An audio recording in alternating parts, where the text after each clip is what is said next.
सुजाता फडतरे, तालुका इंदापूर, जिल्हा पुणे. माझा प्रश्न संजय राऊत सर यांच्यासाठी आहे. लोकशाहीचा चौथा स्तंभ खरोखरच निर्भीडपणे काम करतोय का? लोकशाहीचा चौथा स्तंभ हा निर्भीडपणे काम करण्याचं सध्या फक्त नाटक करतोय. पण मोदी समोर आला की हा स्तंभ असा वागतो. म्हणजे जसं अडवाणी साहेबांचं एक फार सुंदर वाक्य आहे आणीबाणीमध्ये. इंदिरा गांधींनी असं म्हणतात की वृत्तपत्रांवरती बंधनं लादली, सेन्सॉरशिप लादली.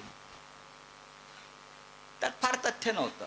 आमच्या मार्मिकलाही टाळं लावलं होतं त्यावेळेला. मार्मिक बाळासाहेब ठाकरेंचं. आम्ही त्या काँग्रेसला पाठिंबा दिला होता.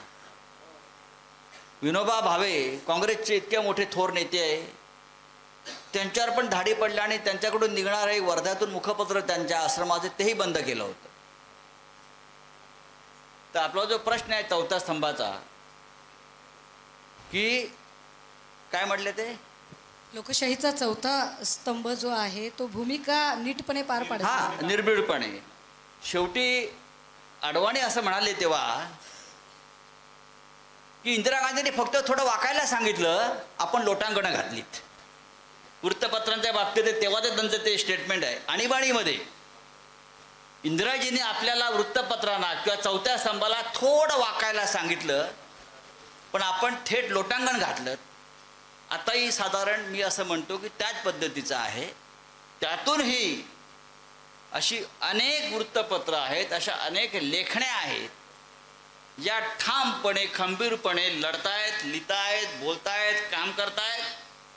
आणि मला वाटतं तो या देशासाठी, लोकशाहीसाठी आशेचा किरण आहे. आणि ही किरण कधी विझणार नाही.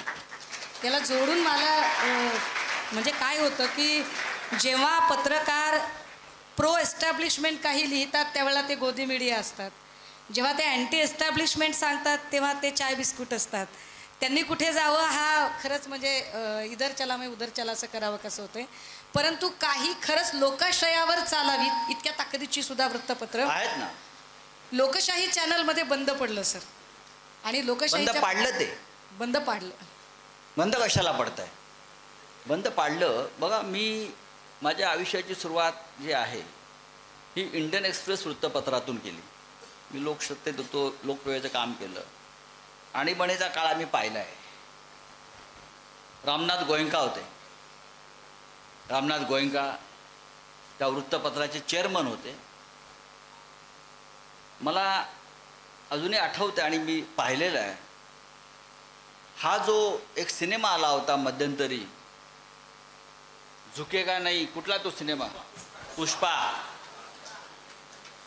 रामनाथ गोयंकाचा तो डायलॉग आहे, इंदिरा गांधी समोर झुकेगा नाही. त्यांच्या वृत्तपत्रांवरती आमच्या समोर धाडी पडत होत्या. तेव्हा ईडी नव्हतं, CBI आलं होतं, फेमा होतं. एकाच वेळेला एक्सप्रेस टॉवरवर 200 धाडी पडल्या.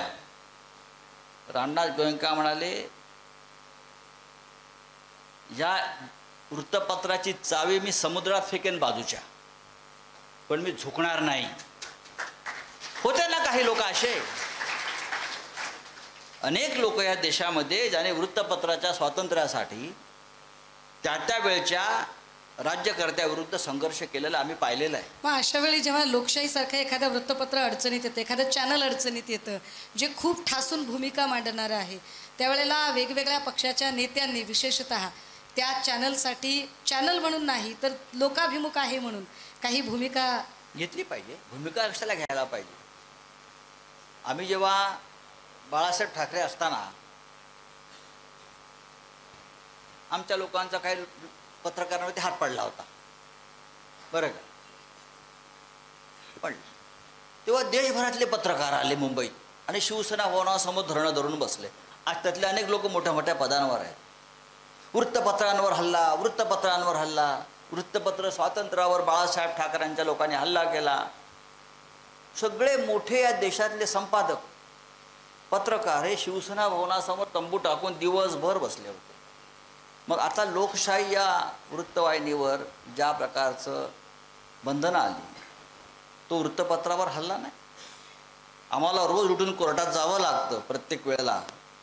हा वृत्तपत्रावर हल्ला नाही. तेव्हा कुठे गेले हे सगळे लोक? आज ते त्या पदावर आहेत ठिकठिकाणी. पण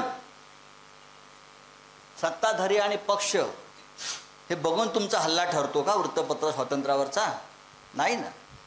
लोकशाहीवर ज्या प्रकारची बंधनं घातली गेली, त्यांना ब्लॅकआउट केलं गेलं 1 महिन्यासाठी 1.5 महिन्यासाठी, यामागची कारणं शोधली पाहिजे. त्यांनी सत्य दाखवायचा प्रयत्न केला असेल आणि म्हणून ही बंधनं असतील तर या देशातल्या मीडियाने उभं राहायला पाहिजे होतं त्यांच्या पाठीशी. Thank you sir. एक अगदी